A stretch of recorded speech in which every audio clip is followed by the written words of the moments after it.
এবার ম্যাসাচুসেটসের বোস্টনে ইসরায়েলের সমর্থনে বিক্ষোভ করছে জিউইশ শিক্ষার্থীরা। ওই সমাবেশে অংশগ্রহণকারীদের অভিযোগ, দেশের বিশ্ববিদ্যালয়গুলোতে ইহুদি বিদ্বেষ ছড়ানো হচ্ছে।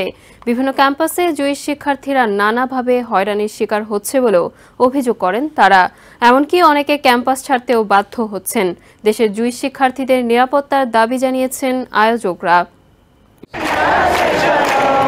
ম্যাসাচুসেটসের বস্টনে ইহুদি উপাসনালয় টেম্পল ইসরায়েলের সামনে এভাবেই ইসরায়েল ও জুইশ সম্প্রদায়ের জন্য প্রার্থনা সঙ্গীত পরিবেশন করা হয়। দেশের বিভিন্ন বিশ্ববিদ্যালয় ক্যাম্পাসে প্যালেস্টাইনের গাজায় ইসরায়েলি গণহত্যা বন্ধের দাবিতে যখন উত্তাল, তখন ইসরায়েল ও জুইশ শিক্ষার্থীদের সমর্থনে পাল্টা এই সমাবেশে ডাক দেয় Jewish philanthropy centre for combating antisemitism. গত কয়েকদিন ধরেই দেশের বিভিন্ন স্থানে চলছে এই ধরনের সমাবেশ।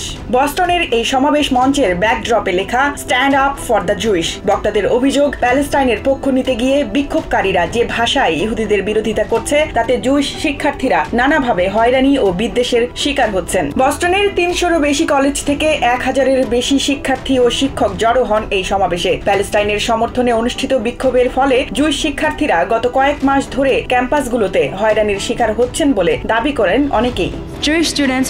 জুইশ শিক্ষার্থীরা ব্যক্তিগতভাবে হয়রানির শিকার হচ্ছে। ক্যাম্পাস ছেড়ে দিতে হয়েছে অনেককে। তারা আশ্রয় নিচ্ছে হোটেলে। আমার বন্ধুরা আমাকে সন্ত্রাসী বলে ডাকে। কয়েক মাস ধরে জুইশদের জন্য কোনো কিছুই স্বাভাবিক নেই। এমনকি প্রকাশ্যে জুইশদের ঘৃণা করাটাও এখন স্বাভাবিক হয়ে দাঁড়িয়েছে। জুলিয়া ফ্রিডম্যান নামের বস্টনের এই শিক্ষার্থীও একই অভিযোগ বারবারই করেন। ক্যাম্পাসে জুইশ শিক্ষার্থীদের প্রতিটি দিন আতঙ্কের মধ্যে কাটছে। তোমরা এক দারুণ প্রজন্মের উত্তরাধিকারী। আমরা তোমাদের ভালোবাসি, নিজেদের জন্য গর্ববোধ করো। সমাবেশে প্যাট্রিয়টসের মালিক রবার্ট ক্রাফট অনলাইনে জুইশ শিক্ষার্থীদের উদ্দেশ্যে বলেন, পৃথিবীর সব সম্প্রদায়ের জন্য একসঙ্গে কাজ করতে হবে তাদের। আর সমাবেশে উপস্থিত অন্যান্যদের দাবি, অস্থির এই সময়ে নিরাপদে থাকতে চান তারা। হাদিজাতুল কুবরা, TVN24 নিউজ ডেস্ক।